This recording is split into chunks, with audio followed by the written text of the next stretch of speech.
brought to you by Silver Pumps. Top quality और consistent performance के लिए सिर्फ सिल्वर पंप्स नाम याद रखना। जब बात देश की है तो हम सभी एक हैं।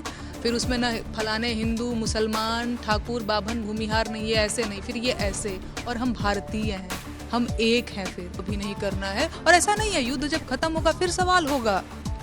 फिर लोकतंत्र का मतलब क्या है? पक्ष विपक्ष बहस। मुझे लगता है कि ये लोकतंत्र की खासियत है। लोकतंत्र इससे मजबूत होता है। संवैधानिक हमारे जो हैं कुछ अधिकार होते हैं। लेकिन जब बात देश की आती है, देश अलग चीज़ है, पार्टी अलग चीज़ है, सरकार अलग चीज़ है, ये सारी चीज़ों में अंतर है और ये लोगों को भी समझना चाहिए। तो बात जब देश की आती है तो मुझे लगता है कि तमाम सहमतियों और असहमतियों के बावजूद जब बात देश की है तो हम सभी एक हैं। फिर उसमें न फलाने हिंदू मुसलमान ठाकुर बाभन भूमिहार नहीं, ये ऐसे नहीं, फिर ये ऐसे, और हम भारतीय हैं, हम एक हैं। फिर एक होकर के हम जान ले भी सकते हैं, जान दे भी सकते हैं, इसके लिए भी हम तैयार हैं, है ना। तो इसमें यूटर्न जैसा कुछ नहीं है। मैंने सरकार से सवाल पूछा था।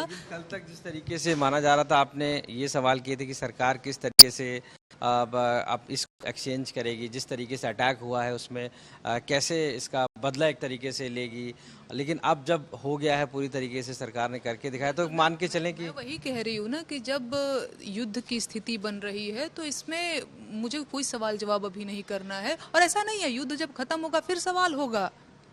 फिर लोकतंत्र का मतलब क्या है? पक्ष विपक्ष बहस, है ना। जैसे कि अभी मेरे खिलाफ जो मुकदमा हुआ है, अब तो तानाशाही तो है नहीं कि एक आदमी तय करेगा कि हाँ ठीक है ये देशद्रोही हैं, अब इनका सर कलम कर दिया जाए। कोर्ट कचहरी सारी चीज़ें इसीलिए बनी है ना, क्योंकि हम एक लोकतांत्रिक देश में रहते हैं। जैसे अगर मैं बात करूँ ये देशद्रोह के मुकदमे की, तो परिवाद दाखिल हुआ था यहाँ पे अयोध्या में, वो खारिज हो गया है। ये मेरे लिए बड़ा सुखद समाचार है।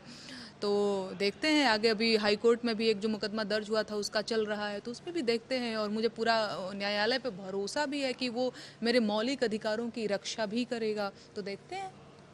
जो अयोध्या में दर्ज हुआ था विवाद, वो खारिज हुआ, उसके लेकर क्या कहेंगी कि वहाँ भी मांग की गई थी कि देशद्रोह का मुकदमा दर्ज? बिल्कुल बिल्कुल, मैं बहुत खुश हूँ और मुझे भरोसा पहले से भी था और आगे भी रहेगा कि मेरे मौलिक अधिकारों की रक्षा करेगा न्यायालय। ऐसा हो ही नहीं सकता कि कोई सिरफिरा आएगा और क्योंकि मैंने प्रधानमंत्री की आलोचना कर दी या उनसे सवाल पूछ दिया तो देशद्रोह का मुकदमा दर्ज कर देगा। और देशद्रोह बहुत संगीन आरोप है और बेहद गंभीर शब्द है देशद्रोह, है ना। हर किसी पे ऐसे ये देशद्रोही, इसने 4 बार जय हिंद बोला, 5वें बार नहीं बोला, बोलो कि ये देशद्रोही है, ऐसा नहीं होता है।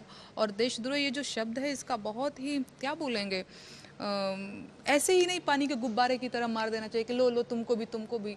इससे इसकी गंभीरता खत्म होती है और लोग यूज टू हो जाते हैं इस शब्द के साथ। जैसे मैंने एक भेड़िया आया वाला आपको कहा, भेड़िया वाला, हाँ, कहानी सुनाई थी। बिल्कुल बिल्कुल। तो ठीक है ना, देखो जीत गई हूँ ना, नहीं दर्ज हो रहा है ना मेरे खिलाफ FIR देशद्रोह का, तो ये तो कितनी अच्छी बात है। और बल्कि जो मेरे प्रशंसक हैं उनके लिए भी ये गुड न्यूज़ है।